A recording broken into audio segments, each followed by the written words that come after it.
Halo sahabat Merdeka, berjumpa dengan saya Lulu Handayani dalam Top News Selasa 4 Juni 2024.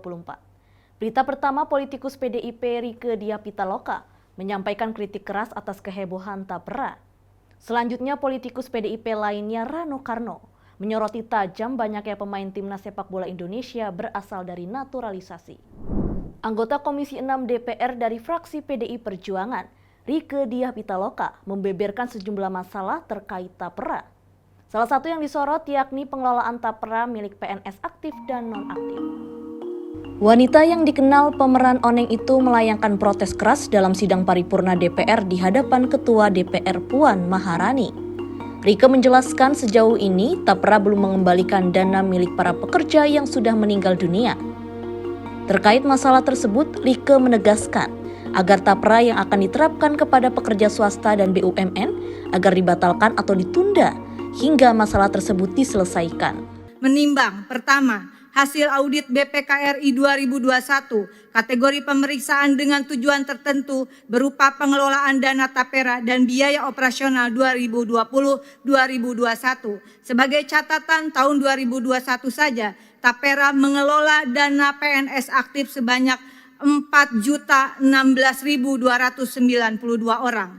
Lokus pemeriksaan hanya di 7 provinsi pimpinan meliputi DKI Jakarta, Sumatera Utara, Lampung, Jawa Tengah, Daerah Istimewa Yogyakarta, Jawa Timur, dan Bali. Temuan BPKRI, pertama, terdapat 124.960 orang pensiunan peserta tapera karena meninggal dan pensiun sampai triwulan ketiga 2021 belum menerima pengembalian dana tapera sebesar 567,5 miliar dengan rincian sebanyak 25.764 orang dari data BKN senilai 91 miliar rupiah. Kedua, sebanyak 99.196 orang pensiunan dari data Taspen senilai 476,4 miliar. B, terdapat 40.266 orang peserta pensiun ganda dengan total dana tapera 133 miliar rupiah. Pemutakhiran status pekerja oleh pemberi kerja, proses pengembalian tabungan sesuai proses bisnis norma BP Tapera tergantung pada pemutakhiran data dalam menentukan status pekerja dari pemberi kerja diperoleh melalui portal. Menimbang kedua, bank kustodian yang disetujui OJK dalam laman resmi BP Tapera, yaitu Bank BNI, Bank BJB, Bank Sumut Syariah, Bank Nagari, dan Bank Kaltimtara. Dengan ini saya merekomendasikan dan mempertanyakan di mana uang 2.500 miliar rupiah yang telah ditetapkan berdasarkan APBN 2018 yang tercantum dalam PP nomor 57 tahun 2018 dan di mana uang senilai 567,5 miliar itu baru 7 provinsi. Rekomendasi meminta BPKRI melalui pimpinan DPR RI melakukan audit pemeriksaan dengan tujuan tertentu terkait. Pertama, pengelolaan dana tapera dan biaya operasional BP Tapera 2020 sampai 2023 di seluruh provinsi, jangan hanya di 7 provinsi. Berita selanjutnya, Komisi 10 DPR melakukan rapat kerja dengan Menpora pada Senin siang kemarin. Dalam rapat ini membahas permohonan pertimbangan pemberian kewarganegaraan Republik Indonesia atas nama Jens Raffen dan Calvin Ronald Verdong yang mendapat sorotan anggota PDIP Rano Karno. Rano Karno dalam rapat mempertanyakan banyaknya pemain yang mendapat hak naturalisasi untuk bermain sebagai pemain timnas sepak bola. Meski begitu, pria pemeran Sidul itu mengakui kedatangan pemain naturalisasi akan meningkatkan kualitas sepak bola Indonesia, khususnya menghadirkan kompetisi antar pemain. Ini adalah proses naturalisasi yang ketiga yang saya ikuti. Cuman memang agak sedih tapi saya paham karena kesibukan beliau sebagai ketua dan juga menteri. Kita tidak pernah bertemu dengan ketua PSSI. Sehingga kita tidak tahu.